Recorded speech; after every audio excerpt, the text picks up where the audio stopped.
যে আমি তার বক্তব্য যখন শুনতাম, তার মাথা নাড়ানো, তার হাত নাড়ানো, এটা দেখে আমি কলিজা দিয়ে এটা বুঝতাম যে তার এই কথাগুলো কোনো রকম নাটক বা মেক নয়, বরং হৃদয় উৎসারিত কথা।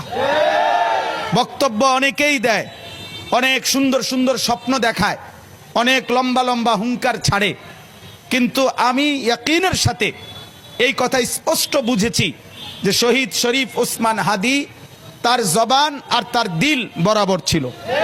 সে হৃদয়ে যা লালন করেছে তা জবানে উচ্চারণ করেছে।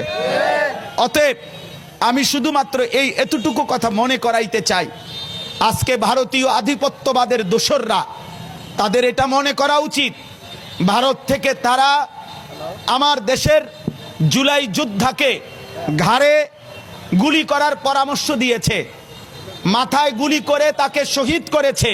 বাংলাদেশের জনসংখ্যা কম হতে পারে, তোদের ভারতের জনসংখ্যা বেশি হতে পারে, কিন্তু রব্বে কাবার কসম, আমার বাংলার 18 কোটি জনতা জীবন দিতে যতটা পছন্দ করে, তোরা বাঁচতে যতটা চাস বেটা। অতএব শহীদ শরীফ ওসমান হাদির নিজের লেখা একটা কবিতা আছে, আমায় ছিঁড়ে খাও হে শকুন।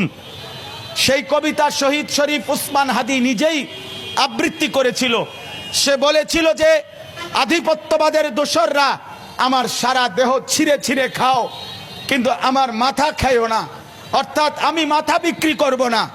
কিন্তু দুশ্মন শহীদ শরীফ ওসমান হাদির মাথায় গুলি করেছে, জীবন দিয়েছে, কিন্তু শহীদ শরীফ ওসমান হাদি প্রমাণ করেছে, ধ্রিম ধ্রিম বাজে গণ দুন্দুবি দামামা, হাঁকে বীর শির দেগা নিহি দেগা আমামা।